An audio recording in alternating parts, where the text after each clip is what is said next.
1 p.m. Eastern, Los Angeles Chargers at Carolina Panthers. We're at Bank of America Stadium in Charlotte, North Carolina.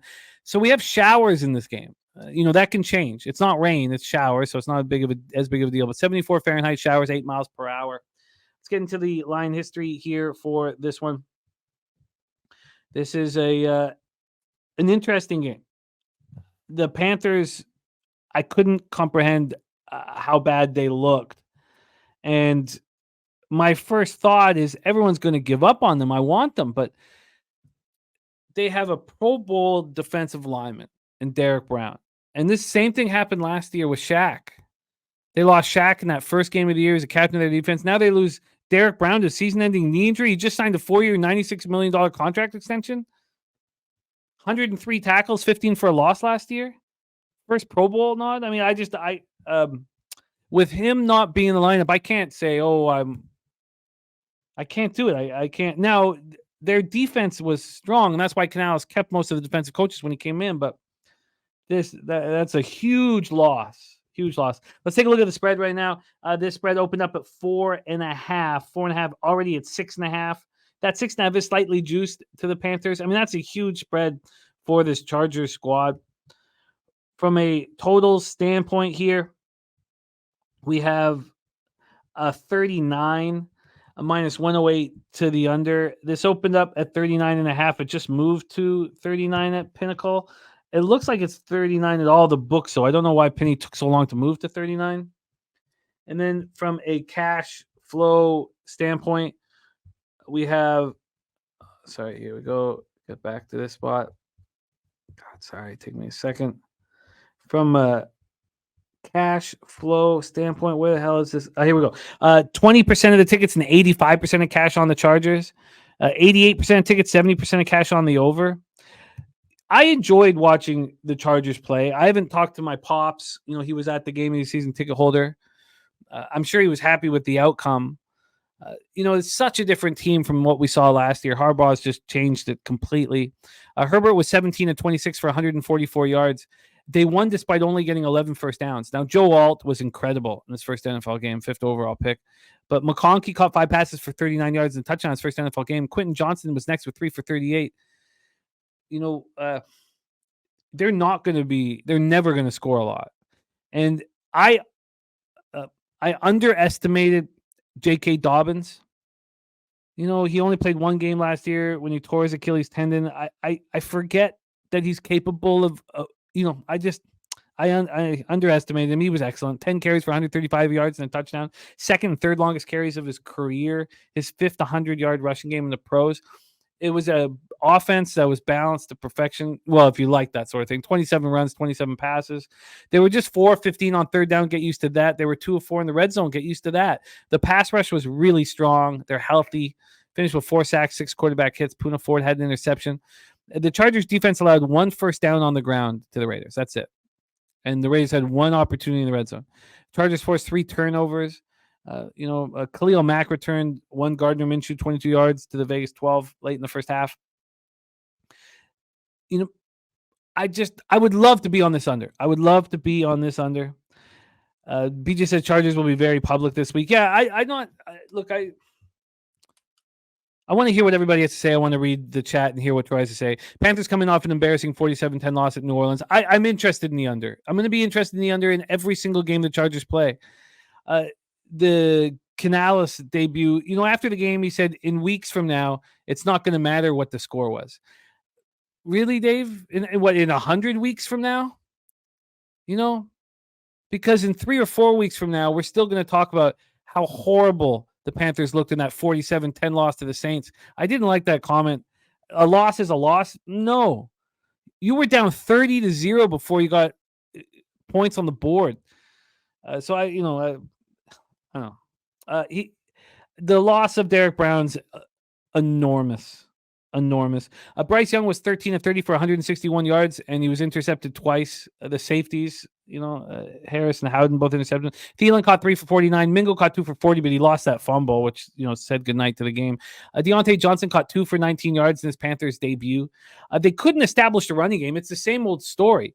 They can't run the ball, so that we're not afraid of their receivers, so they're just not going to do anything. 58 yards on 20 carries. Pass rush was invisible. Leota had the lone sack. That was the only hit. That was the only hit on Derek Carr all game. And I like what Bryce Young said. He said, this doesn't define us. It's a long year. Why is Bryce Young saying smarter things than Dave Canales? But it might be a really long one for you, Bryce. And that losing, it just weighs on you. You don't want to show up in the locker room. You just keep losing and losing and losing. But I'm interested in the under. Take it away, Troy. Panthers, Chargers. Oh, man. Did I have the Panthers completely wrong coming out of the gate in week 1? Bryce Young graded out as the 31st quarterback in week 1, and somehow he graded out better than Jalen Hurts, which I can't wait to talk about towards the end of this episode. He looked like a rookie all over again, Bryce Young. I mean, he's a deer in the headlights, 43% completion, 2 interceptions, 0 big-time throws, hella turnover-worthy plays. And the performance was not a reflection of their whole line. 10th in pass block, 8th in running block, turnovers, fumbles. Nobody's on the same page. Canales, Young, they just couldn't pull it together. Worst EPA per play, worst in yards per play, worst in third down efficiency. Had the third highest ADOT, average depth of target in week 1. They ran no RPO. They ran no play action, or at least they didn't make an attempt. So that means that he was getting sacked or he was running out of bounds. I thought we'd instantly see a better offense in 2024 from this Panthers team. Clearly, I was wrong. And the defense also not a good performance, but how much was a product of the offense? You see some of these defenses with potential. How infuriating, how life-sucking is it when your offense is that bad and you're a defensive player? I mean, it's hard to just write them off instantly because I thought that there was some upside with this unit, but they allowed 54% on third down, 80% in the red zone, 4 touchdowns to Derek Carr, who sucks in the red zone. Couldn't apply pressure. I mean, they also allowed, right? The Panthers had the third highest ADOT and they allowed the second highest ADOT in week 1, and that's not a good sign. It's not a good sign. And the Chargers, I was not equally as unimpressed as I was with the Panthers, but they were pretty far down there. I mean, I was on the Raiders, and I was happy with my action. I'm not going to be results-oriented. I think I cashed at a good amount of the time. But they had a negative EPA per play as well, 27% on third down. They were able to convert both of their red zone opportunities, which is good to see. But they clearly have a lack of offensive weapons. The offensive line did not gel together. Now give them some time. I know they got a lot of moving pieces, but they were 27th in run block, 24th in pass block. So despite the running back's great play, the talent just isn't there for this Chargers offense, in my opinion.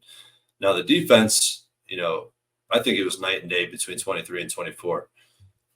When's the last time we've seen Mack and Bosa posting elite grades on the edge? And the entire secondary posted above average grades. And I thought they played a quality game too. There was some receivers running open, but for the most part, especially relative to how they performed last year, eons better. And everybody was lined up pre-snap, which was great to see. Everyone knew their assignments. Generally speaking, like the future is bright for the defense. The Chargers go from bad opponent to a worse opponent. They're set up to go 2-0. I just can't justify this price on the Chargers, this low of a total. The market history is telling me to bet the Panthers in this spot with a low total. Nobody's going to want the Panthers in week 2, which means I kind of do. I want to bet the Panthers, but I haven't bet it yet. Yeah, Brady says Panthers lost their best player for the year after the game. Brown out for the season. Now I can tell you I won't be compounding a pre-flop mistake. I was wrong. I tell you what, I'm going to keep double barrel, triple barrel, and I'm just going to get caught up on the river with fucking nothing in my hand. The Chargers are not going to win games by margin. Exactly. The 22-10 victory over the Raiders is not. That doesn't mean I want Carolina here, but how bad was the management from the Raiders for the Chargers to pull out a 12-point win? That's really, oh my good God! And but Harbaugh's going to take 0 risks. He knows what he's dealing with. A team that can do nothing. He's going to take 0 risks. Unique's on the over 39, and I don't like being on the opposite side of him, but I'm going to bet this under when the show's over. I know it hurts not having, Brown in the lineup. It hurts a ton. But the defense was not the problem going into this season. And sure, it looked like it was a problem, when you watched what went down versus Saints, but I think the offense played such a big part of it. And but WT says Chargers cover. True Loud Butler says Chargers and blowout win. Saturate says Panthers are serious dumpster juice. That is all well and good, but Terry Walker on the over as well. I will be on the under in this one, and I'm bet as soon as this show is over. I do not think this is a high scoring game at all. Let's roll. Sammy says Chargers had a lot of big plays in week 1. I mean, I watched a lot of that game. If you take away J.K. Dobbins, which I think a defense can do, and I don't think J.K. Dobbins is as good as what he looked like in that game, although he was spectacular. I mean, how many big plays did they have? Herbert threw for 144 yards, and they got 11 first downs. So, yes, Dobbins surprised me with how great he was. But I do. This is not going to be an electric, fun to watch Chargers team this year. So I'm going to be on the under. Home dog, line moving towards the under. Low Yeah. total. Let's go. I'm with you. Let's go. I agree completely. I don't see the Chargers putting up. They're not going to be a team that puts up a lot of points. They're just not. And I'm right there with you. Let's go, Jim. What number are you getting?